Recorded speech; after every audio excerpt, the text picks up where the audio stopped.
7:34 p.m. Members of the council, you have an agenda before you, which we can just barely see the top of on screen. And first item on the meeting, as always, is approval of agenda. Are there any amendments required to the agenda? And do any council members present have stated conflicts of interest for any agenda items?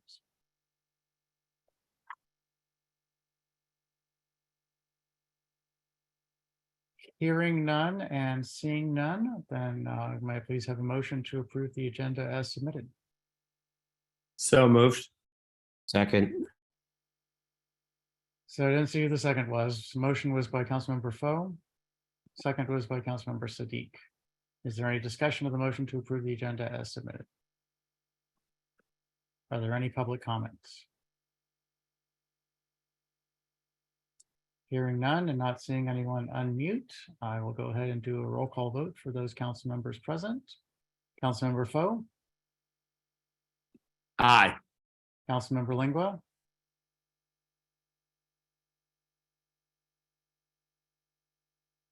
Councilmember Lingua, Oops. Aye. Councilmember Sadiq, Aye. Councilmember Mayers. Aye. Are there any additional council members present who are not showing up with their name? If so, please speak. Just call me Ippy. So Councilmember Mejia and Councilmember Smith are not currently present, and I abstain. Motion passes 4-0. Are there any public comments this evening?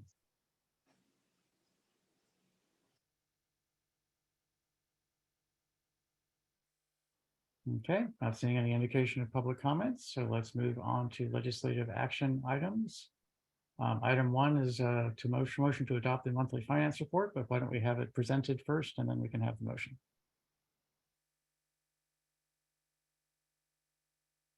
Mr. Jones. Thank you. Good evening, Mayor and Council, members of the public. Tonight's finance report covers the months of December, January, and February with a year-to-date total. So I will begin with February, starting with the revenue side. For the current fiscal year 2023, town revenue totals $888,277.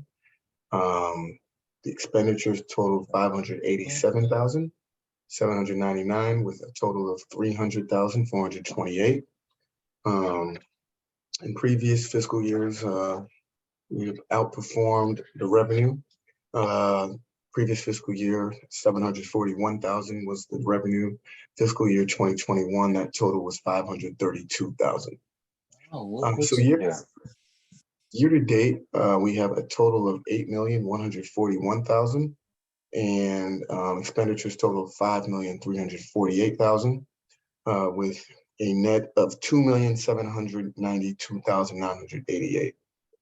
So at this point, we have a total amount of revenue, which is 92.78% of what was budgeted. So from a revenue side, with March, April, May, and June left, 92% of the budgeted revenue number, the town is in fairly decent place.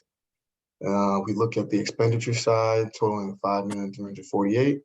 That is at 60.95% of the budgeted expenditures. So town is still working and spending at a conservative rate, and be shown to be in a healthy financial position.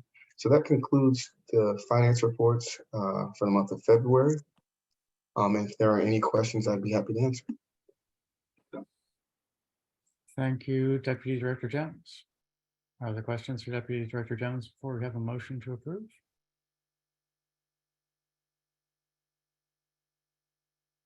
I'm not seeing any, so may I please have a motion to adopt the finance report subject to audit? Mayor, I'd like to make a motion to adopt the finance report subject to audit. Motion by Councilmember Lingua. Is there a second? Seconded. Seconded by Councilmember Foe. Is there any discussion of the motion or the report for that matter? Also questions for Deputy Director Jones.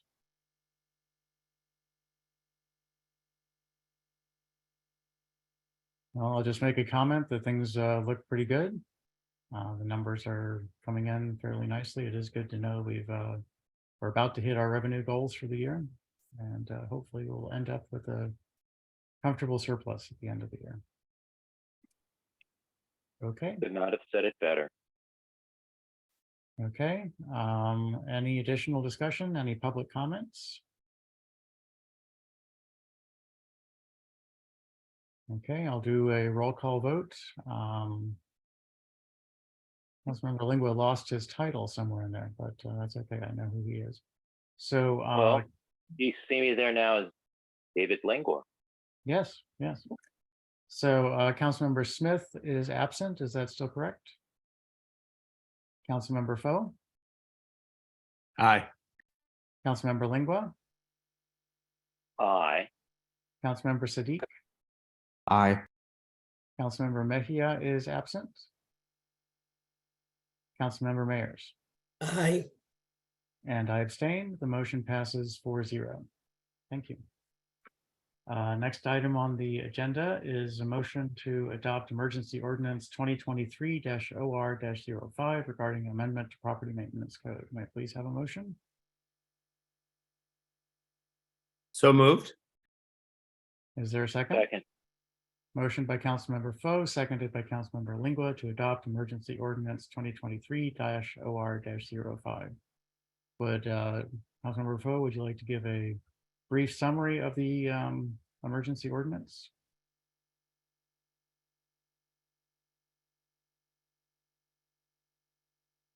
You're on mute. You're muted. What I said was a perfect summary. So just assume that, and we can add that to the record.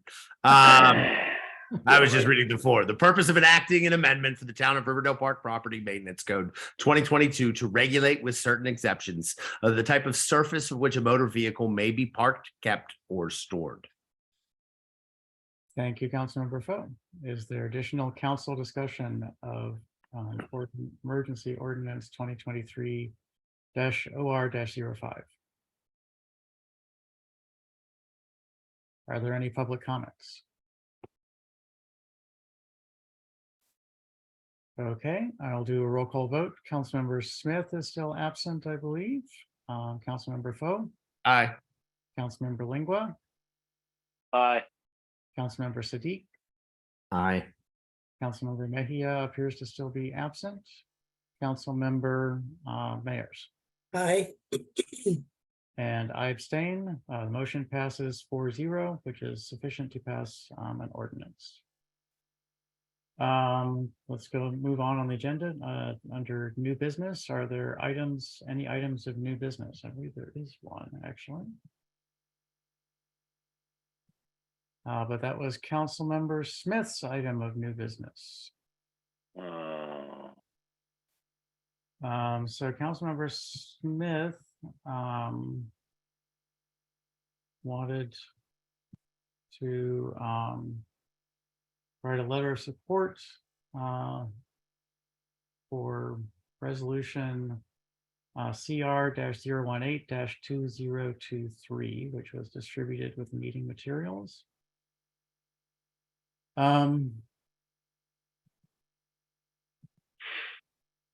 Does anyone else want to jump in on this, or should we could go into recess and wait to see if Councilmember Smith shows up later and come back? I'll have some comments.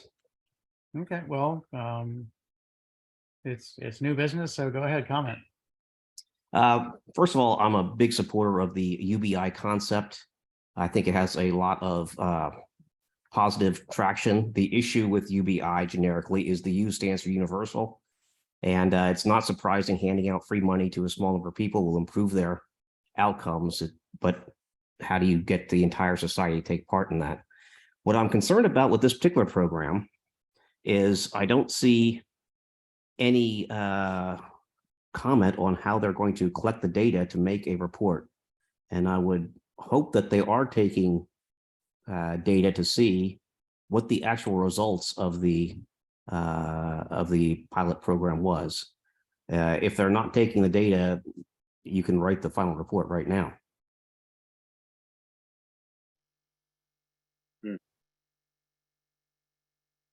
Okay. Councilmember Foe. I would encourage. I watched a special. It was on HBO. It was called Stockton on My Mind.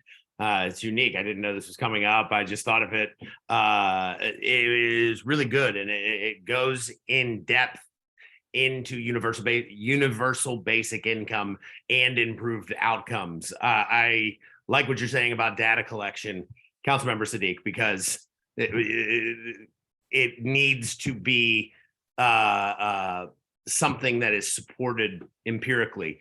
Simultaneously, I think it is easy to prove that. So I do find myself in support of smaller scale programs like this that we're seeing pop up, and I do encourage everybody to take a look into that documentary. Stockton on My Mind is really great. It delves into poverty and how we deal with that in this country. So I would support something like this.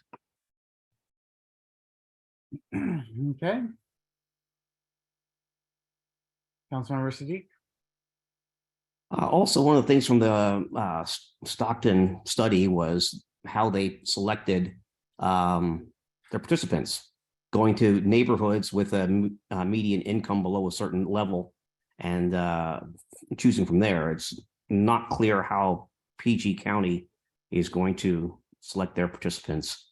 Again, 500 people out of a county our size is not a very large percentage, but I'd sure be interested in seeing how they're going to pick those participants.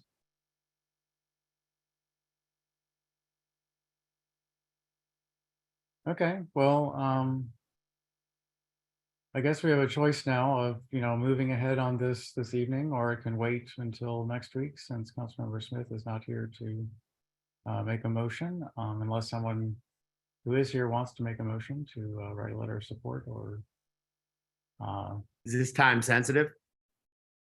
I don't remember when it was introduced. It says March 14th. The county tends to have a pretty tight schedule, but I can guess that we can wait a week and it will not be all over by then. I think it goes through a couple of committee hearings and then goes before the full council for a vote. Yeah, I'd like to know a little more about the program itself, so I feel comfortable with pushing it a week.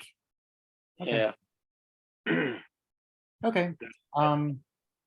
Any other discussion?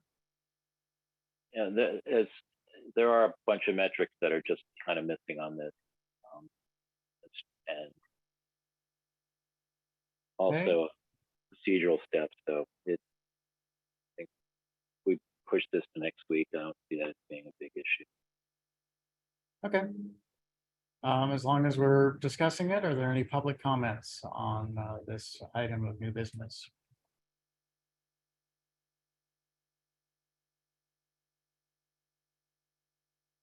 Okay, I asked Director Barnes to check into the attendance status for council members. And do you have that information available, Director Barnes? Is anyone behind on attendance? Yes, Mayor Thompson, I did review the attendance, and because State of the Town is included in our absence count, Councilman Sadiq would need an excused absence for the State of the Town event. Okay, and that's the only one that's required at this time? Yes. Okay, if someone would like to make a motion to excuse Councilmember Sadiq's absence at the State of the Town event. So moved. Is there a second? Second. Who was the second? Councilmember Mayers. Okay, so Councilmember Foe made the motion, Councilmember Mayers seconded the motion. Is there any discussion? Are there any public comments? I'll do a roll call vote. Councilmember Smith is absent. Councilmember Foe. Aye. Councilmember Lingua. Aye. Councilmember Sadiq. Abstain? Thank you. Councilmember Mayers. Aye. And I abstain. The motion passes 3-0. Are Mayor there, Aye. Thompson. Councilmember Mejia, welcome. Good to see you. Thank you. Are there any additional items of new business?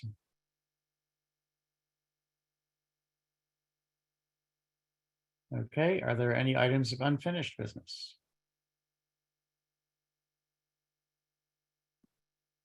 Hearing none, may I please have a motion to adjourn?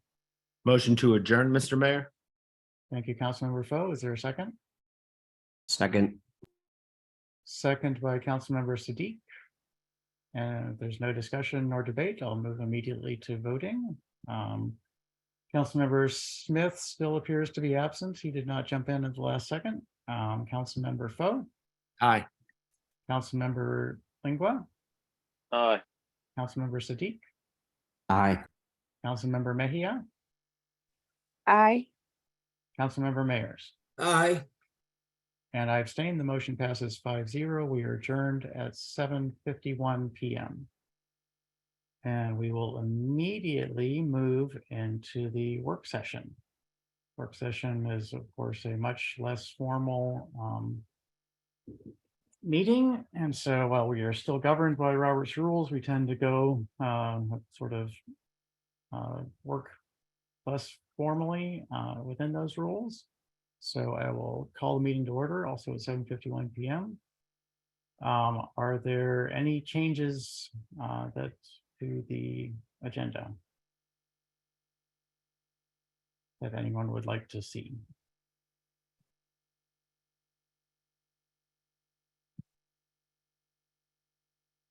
Okay.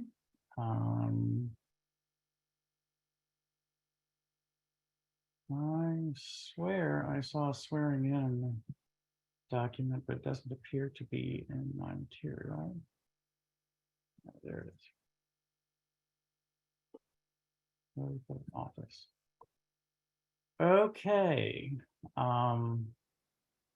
The next item on the agenda is the swearing in of alternate member of the Ethics Commission.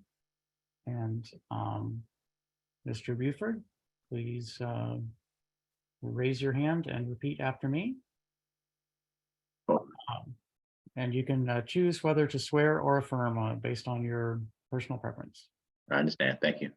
I, Corey Beauford, do swear or affirm I, Corey Buford, do swear or affirm that I will diligently and honestly that I will diligently and honestly administer the affairs of the Ethics Commission administer the affairs of the Ethics Commission for the town of Riverdale Park for the town of Riverdale Park in accordance with Chapter 32 of the Riverdale Park Town Code, in accordance with Chapter 32 of the Riverdale Park Town Code, and that I will support the Constitution of the United States, and that I will support the Constitution of the United States, and that I will be faithful and bear true allegiance to the state of Maryland, and that I will be faithful and bear true allegiance to the state of Maryland, and support the Constitution and laws thereof, and support the Constitution and laws thereof, and that I will, to the best of my skill and judgment, and I will, to the best of my skill and judgment, diligently and faithfully, without partiality or prejudice, without partiality or prejudice, execute the office of alternate member of the Ethics Commission alternate member of the Ethics Commission for the town of Riverdale Park, for the town of Riverdale Park, according to the Constitution and laws of this state. according to the Constitution and laws of this state. Congratulations. Thank you very much. Sorry for my mispronunciation of your name. That's fine. That's fine. I appreciate it. And we appreciate your stepping up and volunteering to do this. And please scrutinize the documents that we submit to the Ethics Commission very carefully. Thank you very much for volunteering. I appreciate it. Okay, next item on our agenda is a presentation on budget updates and adjustments. Deputy Director Jones. And actually, Mr. Mayor, I'm going to pinch hit for Mr. Jones. He's been doing some very incredible work putting the budget together. And I first want to acknowledge the work of the whole staff team. Ms. Barnes, Mr. Smith, the whole leadership team, and then support staff, program staff, really been working hard to put together a balanced budget, but a budget that reflects the values of the town. And I'm pleased to share tonight in terms of an update. We've balanced the operating budget. And tomorrow we're going to finalize our last review of the capital improvement budget and the ARPA portion as well. So next Monday, I will submit to the council as required a proposed budget that takes into consideration a lot of competing demands and competing needs. Prior to the meeting, Councilmember Siddiq asked where we were on the salary study. That's in this proposed budget. And helping to find balance has been taking that information, the recommendation of 7% and splitting it and doing 3.5 in July and 3.5 in January. And by doing that, we're trying to demonstrate our commitment to our staff, but also grow structural changes to the budget in a responsible way. I do want to share one screen. Ms. Barnes, am I able to share? No, it says disabled. There we go.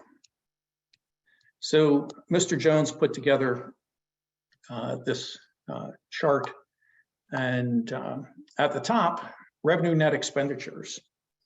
And so as you see over the years, we have grown our revenue net expenditures. And that's really important to do because revenue net expenditures are the funds then, and that's net expenditures of operating. That then provides money for economic development, for community development, and for capital improvement investment in the town. And if we had a trend line, it would look like, wow, this is really just progressing straight up. And that's what we want. And then we see this fall. And it's a pretty significant fall. We still think we'll have a healthy revenue net operating expenditures at the end of this year. But this is what gives the staff concern because we have been growing our expenditures and we've seen contraction in some of our revenue. And those two things put together, the concern is that in future years, we will see in 25, this fall slightly more, and then fiscal 26 is going to be the real question mark out here. And I say that because we'll have the triennial reassessment. We may still have a mild recession at the end of this year. There's a lot of economic uncertainty that can impact our real estate values, which drive the vast majority of the town's revenue sources to provide services. So the staff team, we're being conservative in our revenue projections.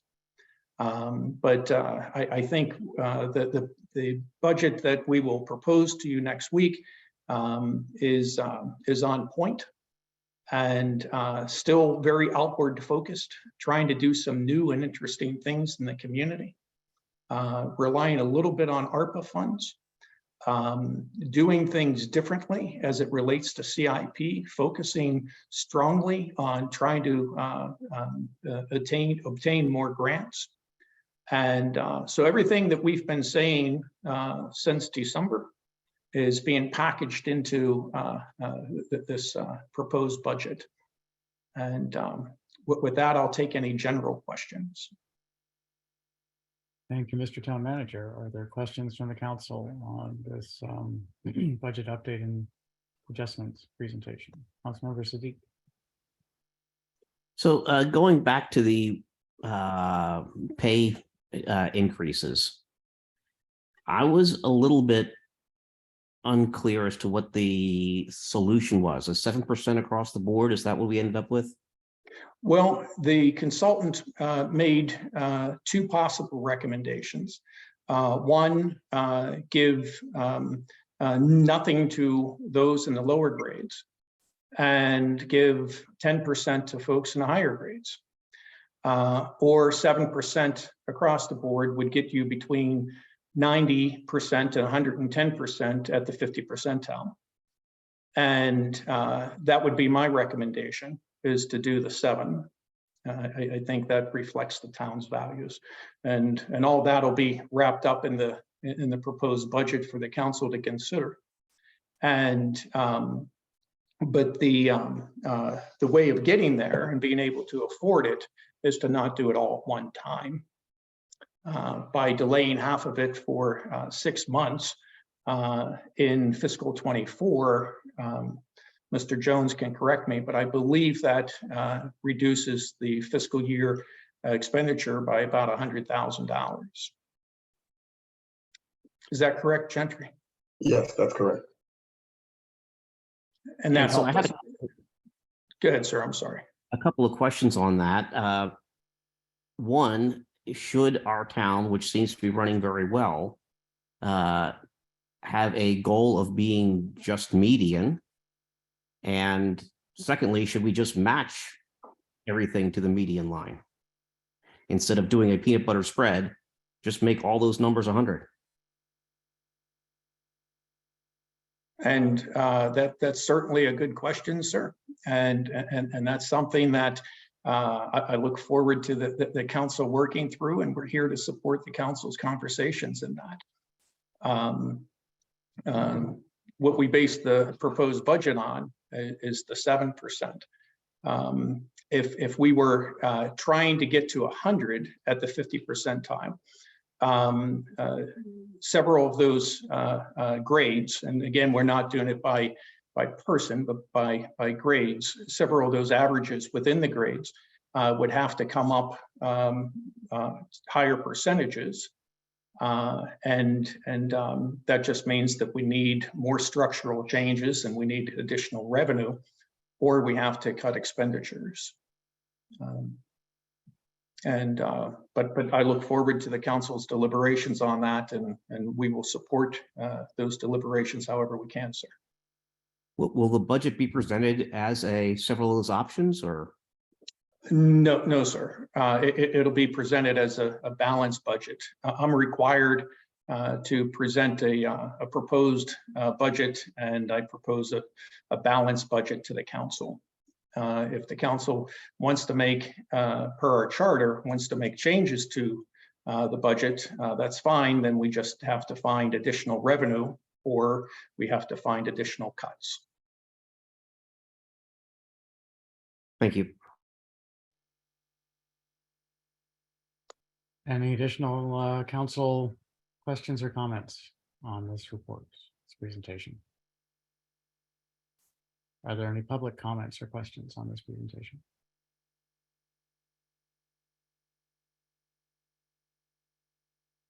Okay, let's move on the agenda. Next item on the agenda is my report. And I don't have much to report tonight. I'll just share a personal story that in my day job, I attended an offsite meeting, and there were about 20 of us in a fairly small, to my mind anyway, meeting room. Only a few feet between each of us. This was a week and a half ago.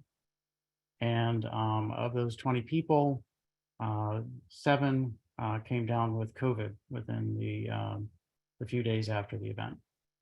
And I, who was wearing a mask and running my little portable ultraviolet light, was not one of those 7.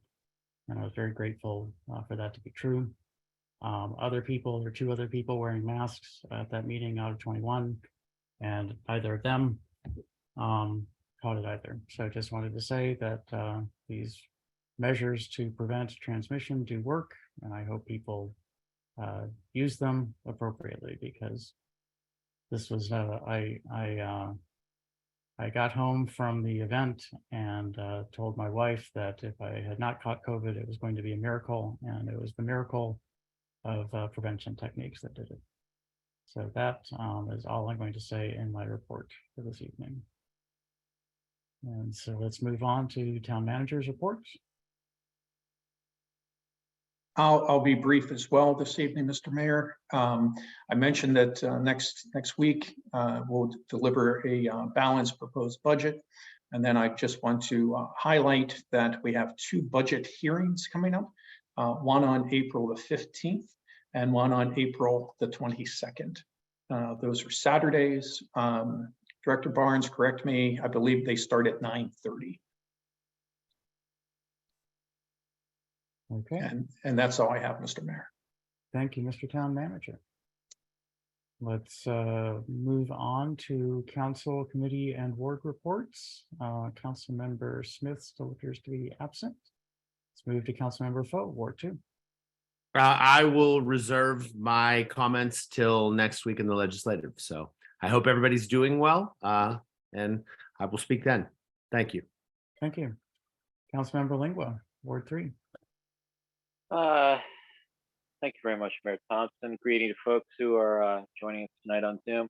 Just one small yet important milestone to make note of was past Thursday, Friday, and Saturday. I think our CDC held a job hiring fair for the starters. I've yet to hear what the results were from the 3-day event. Hopefully I'll have more information for that by this time next week.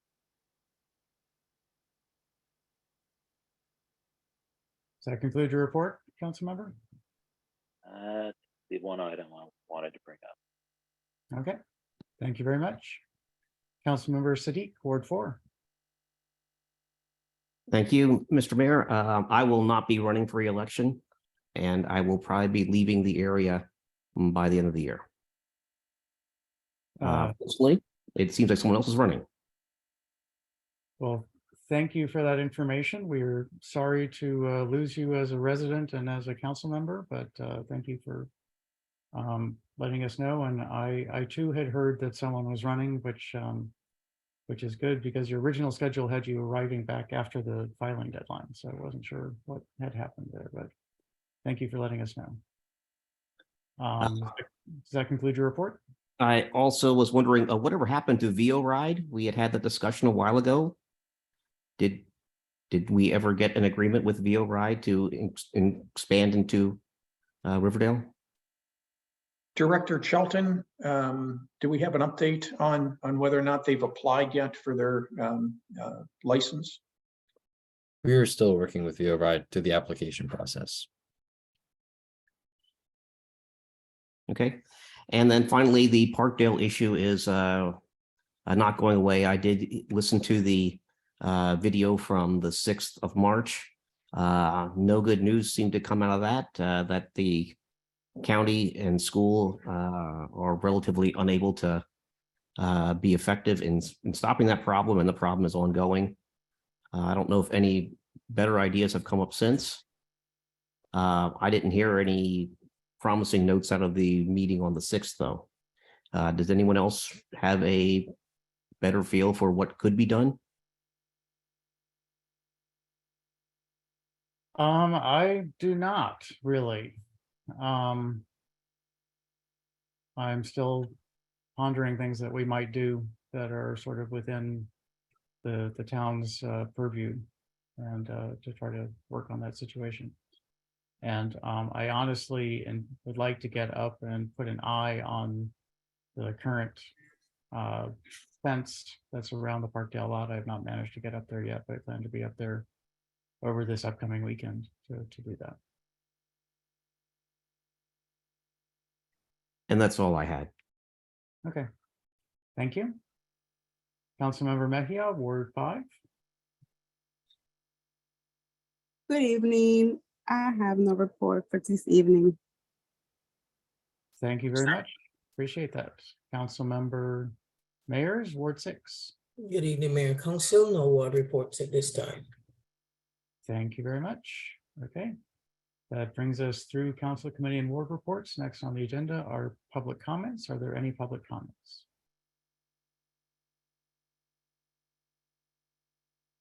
Seeing none, let's go ahead and move into work session discussion items.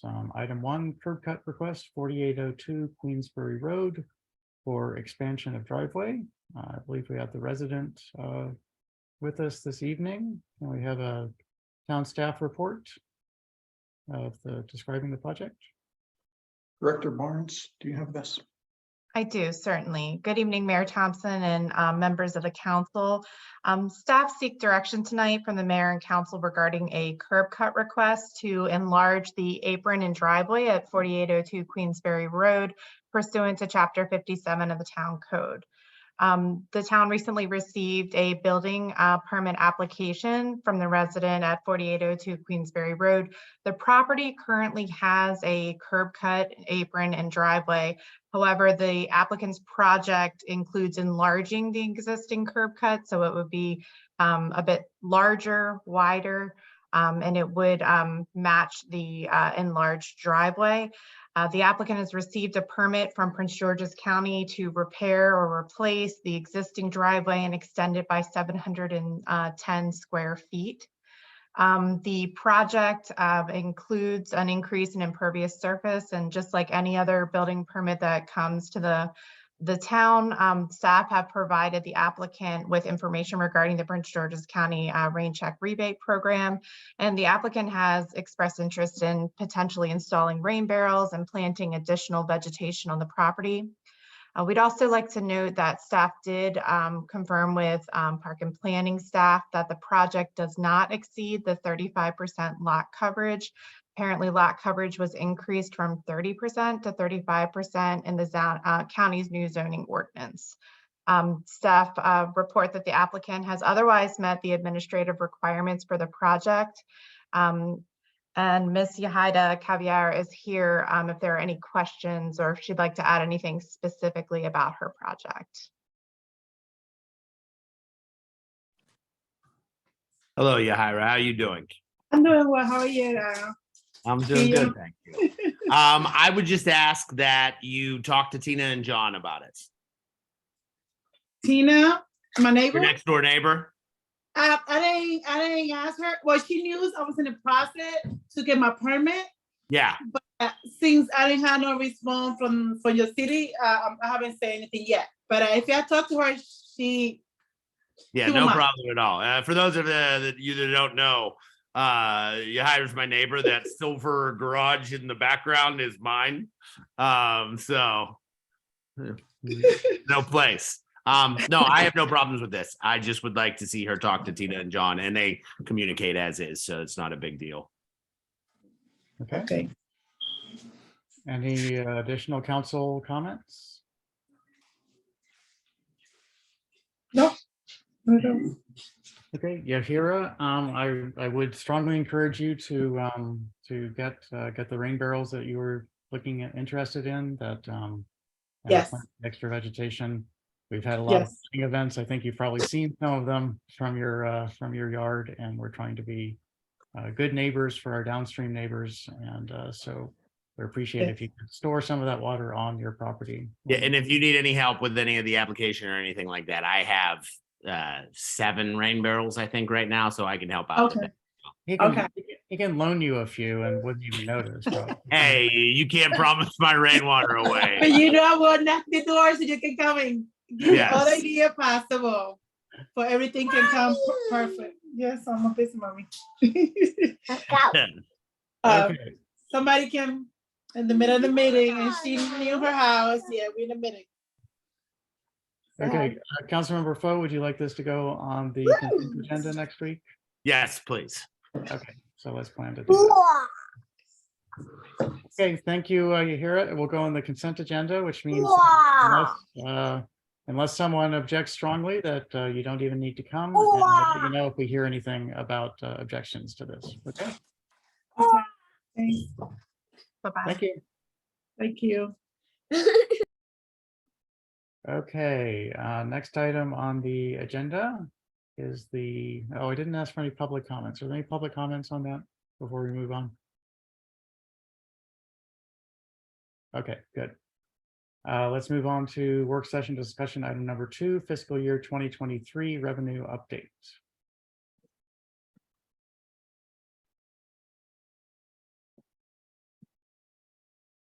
Mr. Jones?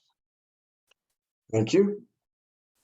Good evening, Mayor and Council, members of the public. Tonight's revenue analysis covers revenue midway through March up to the 26th. This covers the current fiscal year 2023 and the 3 fiscal years that preceded 2022, 2021, and 2020. This report, much like the other revenue reports, cover our 5 major revenue categories. So it doesn't include all the revenue, but just the major ones. So the first is local taxes, which includes real estate, personal property, local income, and operating. At this point, we have a total of $6,561,000. If we compare it to previous fiscal years, we're in pretty good shape. Previous fiscal year, we were up a little more at $6,662,000. The year before, $6,482,000. In 2020, we were at just $6,054,000.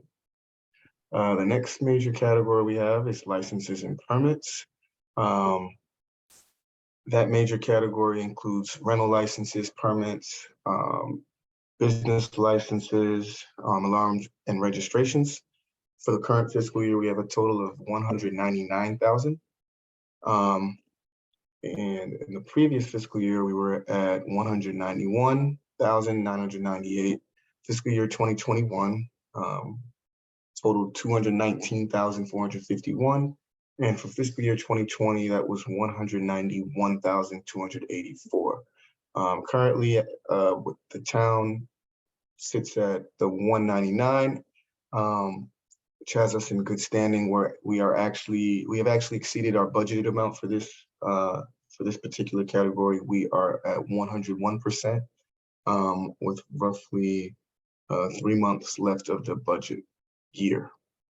For the previous year, we are actually, I'm sorry, for the previous category, we're actually at 98% there as well. So for local taxes, so we like where we're at for those as well. Now, the next major category is administrative fees.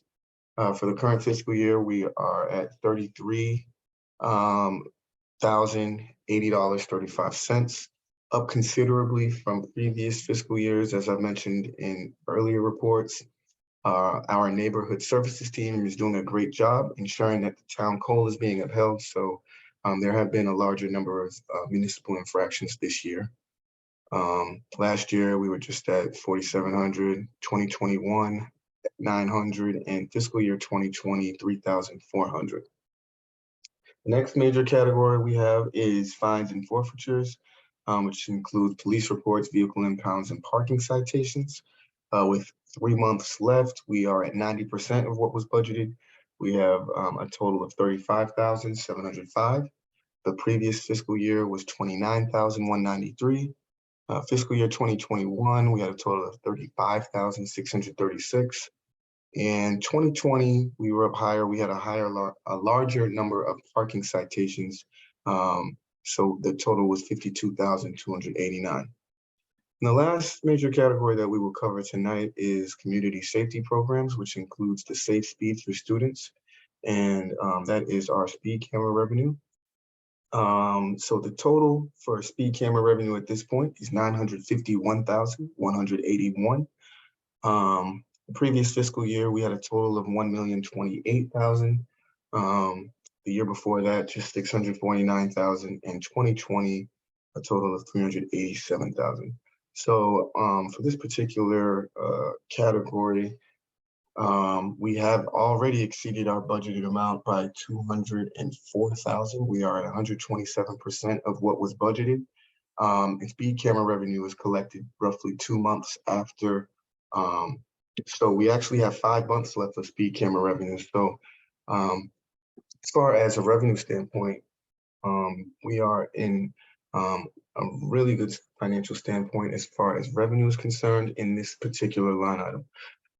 So for total, we have a total operating income of these major categories of 7,780,000. Again, this doesn't include all revenue categories. So the revenue actually is a bit higher. Overall, town revenue for the current fiscal year is at 98% of what was budgeted. So from a finance standpoint and revenue, the town will reach its budgeted revenue, and we are in a fairly healthy financial position. But like John mentioned in his report earlier, revenue net expenditures is not expected to be as high as it has been in previous years. So that concludes the revenue analysis for tonight. And if there are any questions or concerns, I'd be happy to answer. Thank you, Deputy Director Jones. Council members, do you have questions for Deputy Director Jones on this report? Mr. Mayor, if I may. Please go ahead, Councilmember Lingua. Mr. Jones, thanks for the report. I was just wondering if you had at hand the percentage of revenue net expenditures from last year as a percentage of the overall budget, and what the percentage of revenue net expenditures of the overall budget looks to be, what you're seeing it as being for this current fiscal year. So I don't have all of that information available, but I do. Okay. We do have, and we're still finalizing budget numbers as far as estimated actuals for the current fiscal year. Still working on budget numbers, but as of now, we have a preliminary number for the current fiscal year at roughly 1.2 million for revenue net expenditures. But again, we still have a lot of work between now and the end of the week when we expect to submit everything, but that's where we are as of right now. Okay. Maybe this is something we can, being that we're going to be looking at what it is that's going to be needing to address, or council's going to be needing to address in future years, perhaps revisiting this topic with the next incoming council in June or July of 23.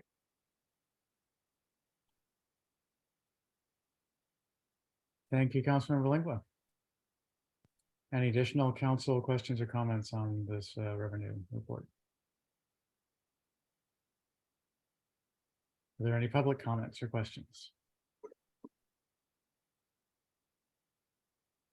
Okay, thank you, Deputy Director Jones. Appreciate the detailed report as always. Thank you. Let's move on to next work session discussion item.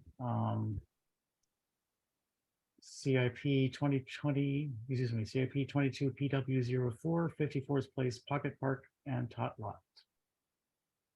Yes, good evening, Mayor and Council and members of the public.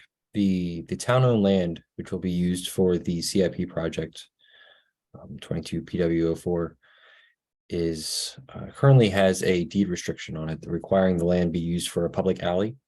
The town attorney, Mr. Fred Sussman, has suggested that the town can navigate this by following 4 steps. The 4 steps are drafting an ordinance to abandon the use of 54th Place as a public alley, and then attempting to find or to contact the heirs of the original 1956 grantors, conducting public hearings as part of the ordinance adoption process, and take under advisement any public input, and finally, provided the ordinance is adopted, move forward with the project after the effective date of the ordinance. Staff have attempted to contact the heirs of the original 1956 grantors. There's the last piece of information that staff was able to find was from February of 1990. And so we were not able to make contact with the heirs. In that Washington Post obituary article for the grantor, it referenced 3 heirs, 2 of which still lived in the mid-Atlantic area. and staff weren't able to contact either of those two heirs. Staff are actually meeting with Mr. Sussman tomorrow to continue the draft and ordinance to abandon the use of 54th Place as a public alley. And therefore their steps 3 and 4, conducting a public hearing and then moving forward the project after the date of the ordinance will be the following steps. Are there any questions about this project? Council members, any questions for Director Chilton?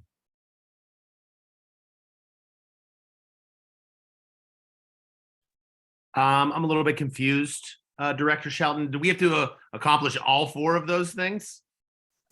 Like, are we dead in the water if we can't communicate with the heirs? No. So I think that we had to attempt to contact the heirs, but if we did not, then that we made our best efforts, and the town attorney has assured us that that was sufficient. No, I love that there's a pathway forward. I think I was on the walk and talk where we were in this area, and it's really easy to envision that space filled with children. And I really love this idea, and I'm glad that there is a pathway forward. I'm glad to see this evening. So thank you. Any additional council questions or comments? Any public questions or comments? Mr. Inyang. Good evening. Only question is, with all the steps that have to be laid out, what's the expected turnaround time for completion, assuming that you don't get contact with the heirs?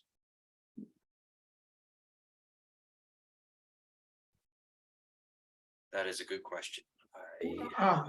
And if I can chime in, Ryan, in terms of this process, I would think we would have an ordinance to the council. It would go through the regular process. You just had a public hearing.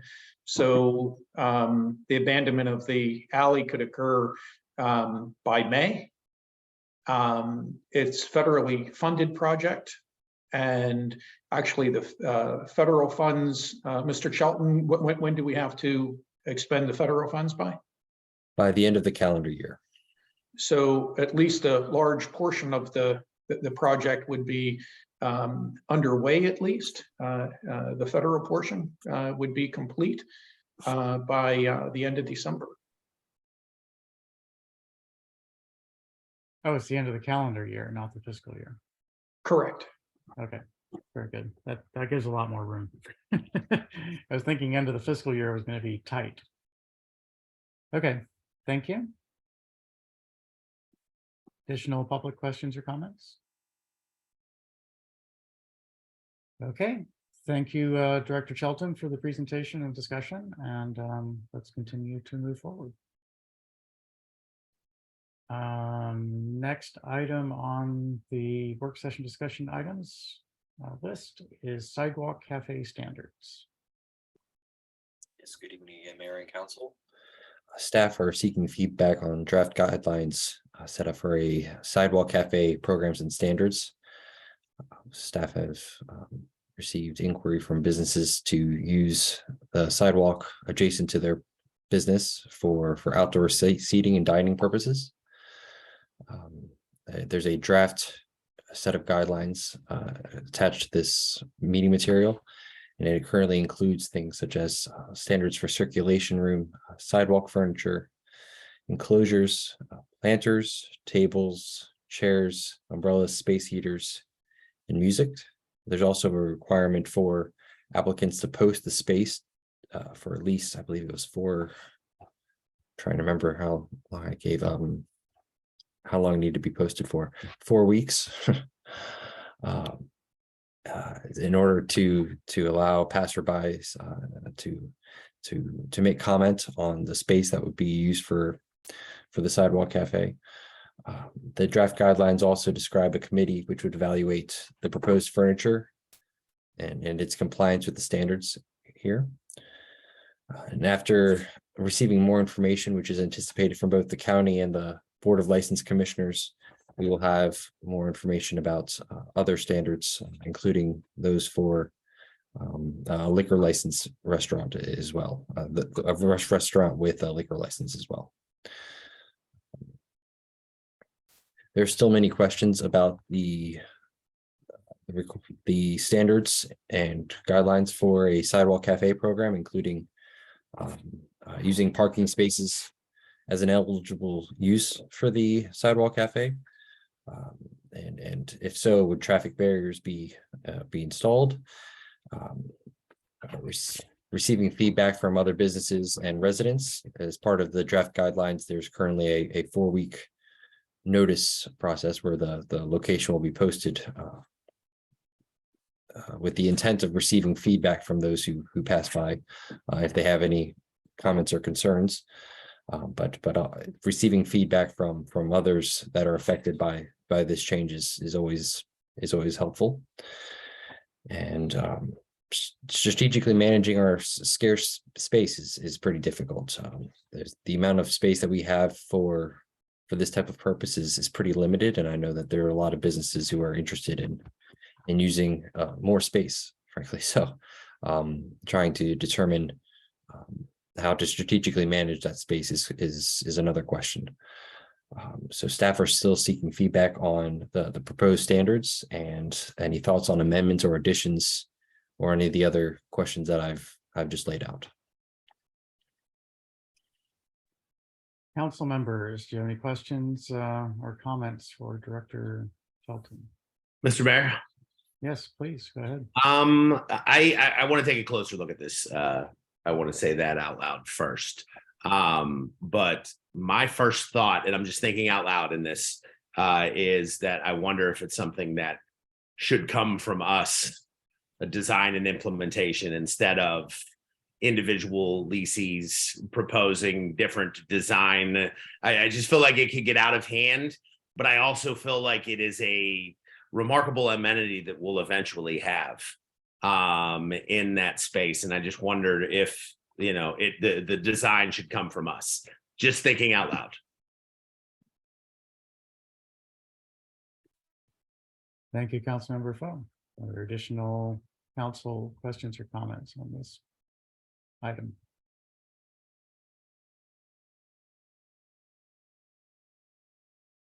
Not seeing any live mics. I will wade in just a little bit that I think that sidewalk cafes are great. One thing that I have not given a thorough scrub to the draft standards, but something I would sort of like to make sure of is that these cafes are actually in use should they receive permission to use them. Too many times I've been to a restaurant that has a sidewalk cafe, and when I ask to sit in it, or sidewalk seating, outdoor seating, then they say, oh, we're not serving out there right now. And so I'd like to make sure and have some standards for ensuring that if this scarce resource is occupied by private furniture belonging to the business, that they are actually taking advantage of it, and people can sit out there if they want to. I think that Councilmember Foe's suggestion of whether we want to have a uniform design is interesting. Have to sort of think about whether we want to do that or just establish some general design guidelines. And I'll mention that we did have a successful sidewalk cafe at the Banana Blossom for a little while, and I thought that was pleasant, although finding enough space for them was a challenge. And I believe that Riviera Tapas, when they move there, which will happen shortly, are looking to have sidewalk and a similar style to that. The Legacy Mixed Use Town Center guidelines allow sidewalk cafes, but have some standards that are not particularly detailed on the furniture and arrangement of that. So I'm interested to continue this discussion, and I would love to give the draft more careful scrub than I have been able to do so far. Mr. Lustician. Yes, Mr. Mayor. If it pleases the council, we can put together a packet of some images and send them out of sidewalk cafes in other jurisdictions where they have standards, and then sidewalk cafes and jurisdictions where they really don't have standards. What we have seen just in online research, ones that have strict standards for types of barriers and types of furniture, you can achieve a historic type of a look and really add to the historic character of an area. And then you have others where it's just kind of a hodgepodge of whatever people happen to want to put in front of their business. So if it pleases the council, we can put together a sampling of images and just share that with you all by email for future conversations in your meetings. That sounds fantastic. And as you and I have discussed, Mr. Town Manager, in the past, I view this program as applying throughout the town, not just in the historic core. And it may be that there are different standards in different areas. And so we will have to navigate that, and let's see what we can do. I'll also say that that there's a architectural term which is parklet, which is where you have converted typically a parking space into outdoor seating for a restaurant, or just outdoor seating for people, turning it into a tiny little park. And I've seen some truly spectacular versions of those and a few that are far from spectacular. I'll just say it that way. And so I agree that we need some standards, and we would have to, the discussion of having a raised platform, if we do incorporate conversion of parking spaces, we might have to carefully visit that topic to make sure that you could have a smooth transition, not have people sitting at street level, but sitting up just a little bit, have a little platform like that. So just something to think about. Councilmember Foe, did I see your hand pop up for a moment? No, it was going to be redundant. I believe that I envision standing up at the corner over there and looking across and seeing, people sitting outside 250 in Town Center Market and people enjoying the amenity. I believe it can be idyllic and beautiful, but I do believe that there needs to be some heavy-handedness in making sure that it gets that care first and foremost. I think it might be only medium hand, not heavy. Medium. That medium's much better, not heavy. Always looking for balance. Mr. Town Manager. The only other thing I wanted to add, and Director Barnes, correct me if if I have this wrong. We had two residents, one make a comment, I believe, in a meeting, one make a comment online on social media about sidewalk cafes, and both were concerned about pedestrian traffic and having standards to make sure that there's appropriate pedestrian clearance. Certainly, I think that's very important, and the MUTC guidelines, LMUTC guidelines, set up zones, and they have definite dimensions. So there's a pedestrian zone, there's a street furniture zone, there's a planting strip, etc. And so I think that we can do something similar townwide. Make sure that we want to make sure that the sidewalks remain usable and available for use by those who might have accessibility needs. So, okay, additional council or public comments on this discussion? Mr. Inyang.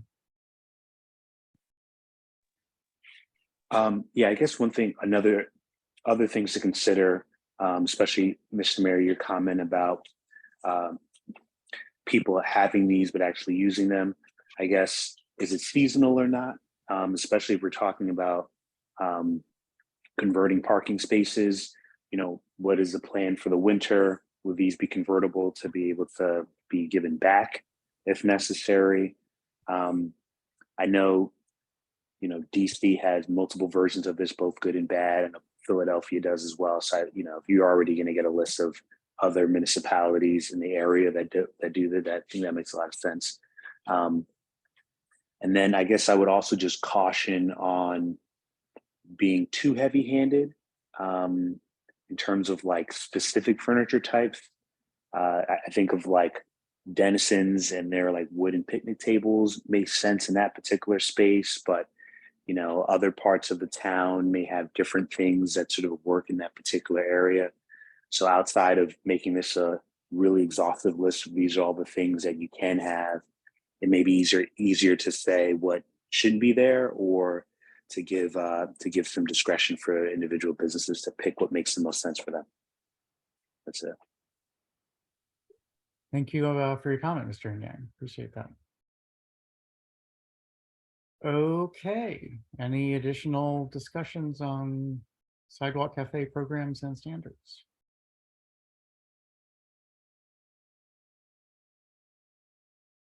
Assume your hand is stuck up, Mr. Yang, that it's not you want to speak again. So if you want to speak again, go ahead. But... Nope, it's down. Okay, very good. Okay, let's move on to the next discussion item. Item 5, proposed Chapter 75 stormwater management. And welcome, Councilmember Smith.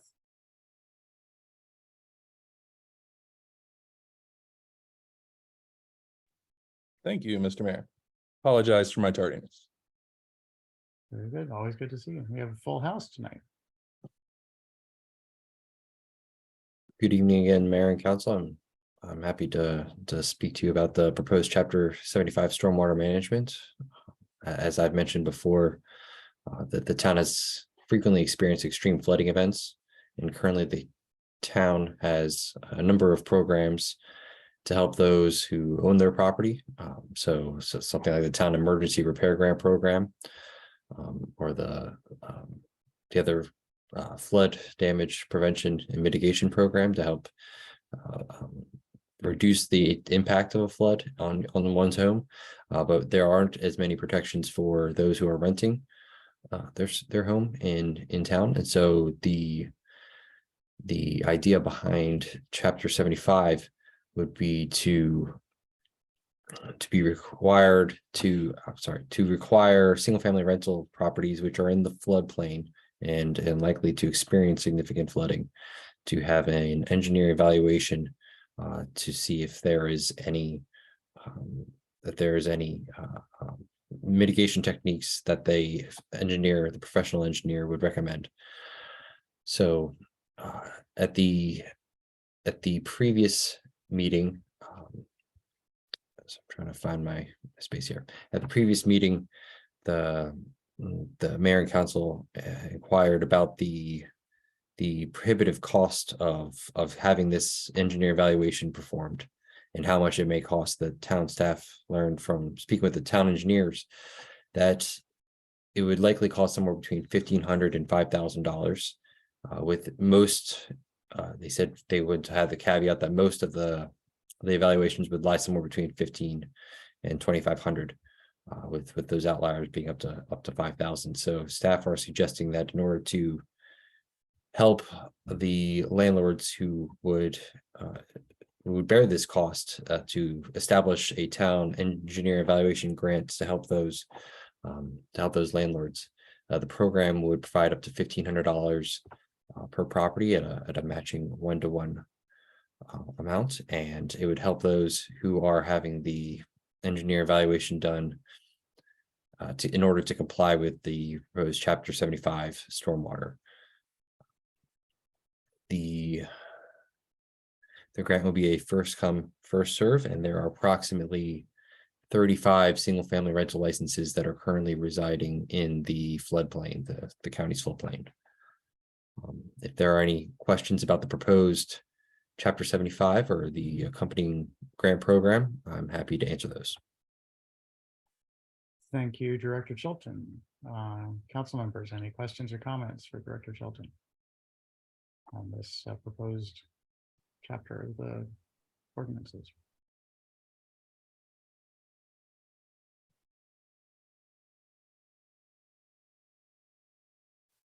No comments or questions. Any public questions or comments on this proposed ordinance?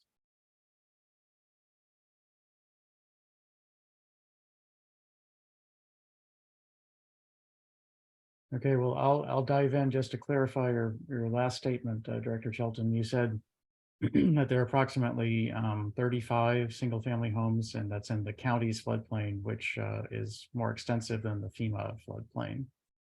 And do you have any information on what the approximate monthly rent is for these houses, or is that information not tracked by the town? I don't have that information on hand, but I may be able to figure that out for you. Okay, it'd be sort of interesting to compare the engineering cost to, you know, a month's worth of typical rent that the owner takes in. The grant program sounds pretty good to me, a sort of one-to-one, and if we're expecting most of these to be in the few $1,000s range, $2,000 to $3,000 range, then that would definitely ease the burden on the property owners and allow us to move this forward. And I'm guessing that if we, you know, the maximum cost that we would expect from this would be 2,500 times 35. So it's not a trivial amount of money, but it's also not crushing. So that sounds like a reasonable direction to go. Okay, any additional council questions or comments on this? Or public? Okay, thank you, Director Shelton. Appreciate the update on this information. Next item on the discussion items are minutes. And as I say every month, you know, this is where your words are recorded for history. And I've certainly had my words read back to me from minutes years later. So be sure to scan them carefully to make sure that what you said is what's written in the minutes, because you may be surprised otherwise. Okay, let's move on to new business. Councilmember Smith has arrived. We discussed the letter of support for county legislation CR 018-2023 a little bit in the special legislative, just in case we were ready to actually make a motion. The council seemed, I'll just summarize the discussion there. Council seemed to prefer to wait for a week to make an actual motion to do so. There was a question of whether the resolution would collect data and about the outcomes of those who got the universal, or got the basic income, and also a question about how those who would become the recipients of the program would be chosen. That doesn't seem to be in the legislation as it currently appears. So, Councilmember Smith, do you want to jump into the conversation?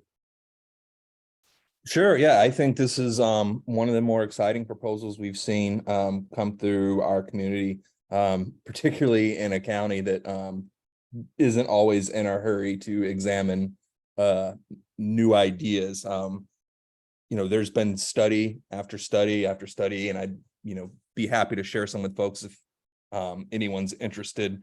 But that demonstrates that things like poverty and housing insecurity and hunger aren't products of things like inflation or you know, labor shortages or whatever excuse is being thrown at us. The issue is that people don't have money. We live in the richest country in the world, in the history of the world, and it's simply unacceptable that we have so many people that don't have homes, don't have healthcare, don't have food. And to be honest, it's obscene. So I'm glad to see the county considering this proposal. It's not going to create universal basic income overnight. It's a relatively small study. But I think this study will find, as previous studies have found, that it is a great success. And 10 or 20 years on, folks that receive this support are doing much better than the folks that didn't and otherwise would have qualified. So I think it's a great thing for our county to try and to look into. And I hope that we as a council and a community can support it. Thank you, Councilmember Smith. Other council members want to continue discussion? Councilmember Siddiq, please speak up. Yes, so you mentioned the potential benefits of a basic income program, but again, we haven't seen anything mentioned in what's been provided that they're actually collecting the data to allow them to draw conclusions in the near future, much less the distant future. Are we confident they're budgeted for that? Because data collection is not cheap. I think, sorry, is that for me to respond to, Mr. Mayor? Yes, please. I know we're informal here in a work session. I think that's a valid question, council member. My assumption is that, you know, this is a study. I don't think it's a study if they are not collecting the data that you described. However, given we know what we know about how our colleagues in county government sometimes operate, I think that's a very valid question and something that we can have clarified or you know, mention even just in a letter of support that, you know, this is something that we think is essential. And the second part, going back to what Stockton did, they went to neighborhoods and selected neighborhoods with a median income at a certain level. It's not clear how PG intends to select their participants, which was also a very fascinating question on how do you pick people who are going to get free money. Yeah, similarly, I mean, I understand this is a pilot and a study. It's not a pilot or a study if you aren't, you know, doing that sort of thing scientifically in terms of both, you know, selecting your sample set and collecting data on the back end. But, you know, again, it's probably not safe to assume things when the county is running a program. So would be happy to, you know, seek clarification on that from the county or include those concerns in whatever letter we send up to the county council.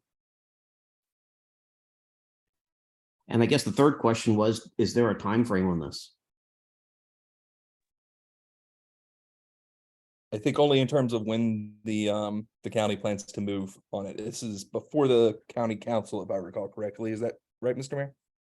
Yes, it says it was introduced a couple of weeks ago, and I don't know how long they're going to take to discuss and modify, update it.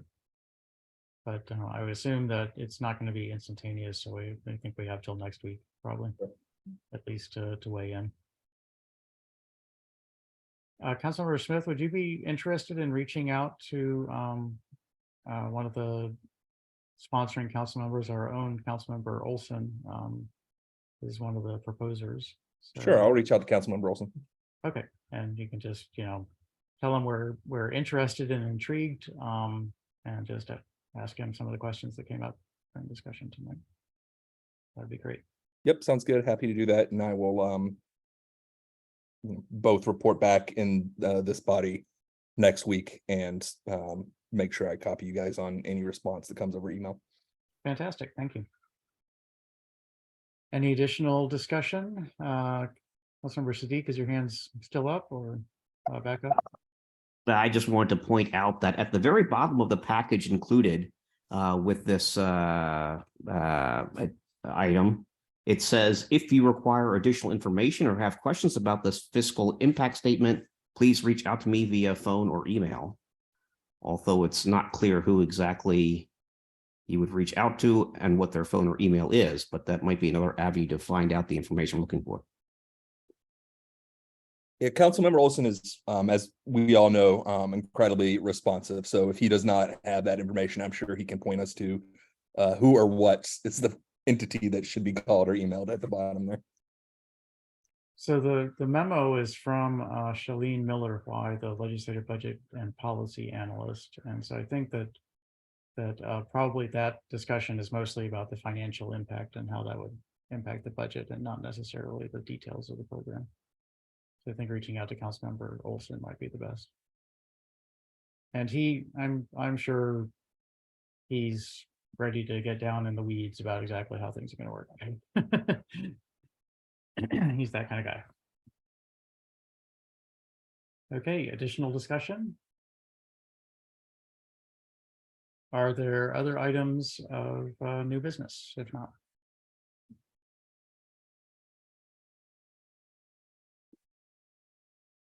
I have one item. I think this counts as new business. I heard from a resident of Ward 2 through the councilman that there was an issue involving a tree that the resident thought was menacing their house that was on a neighbor's property. And I reached out to town manager to ask if some of our emergency repair grants or accessory structure grants could apply for helping the resident to remove this tree. Mr. Town Manager, did you have an opportunity to look into that? I know it was late last week that we discussed this. No, sir. And so Mr. Shelton and I will review this, and ultimately, if a person applies, if it's an emergency, if there's a building in danger, if their home is in danger, it would ultimately be up to the review committee to assess those conditions and determine whether or not an emergency grant may be applicable. But I have not followed up on that yet, sir. Okay, thank you. Just wanted to see if we made some progress. Are there any items of unfinished business?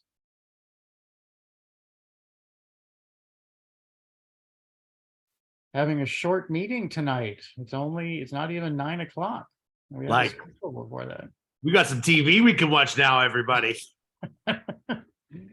Okay, I think we've gotten to the Mr. Town Manager. Only because you said it was such a short meeting, sir. If I could have 30 seconds just to update the council on the municipal center project. Please do. As you know, we had to put the project back out to bid.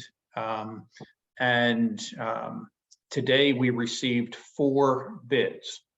And so we're very pleased with the response. Staff are meeting with the design professionals tomorrow. And we will be updating the council next week on where we are. But the 4 bids in terms of price all appear to be competitive and within grasp. It's very encouraging. That's fantastic news.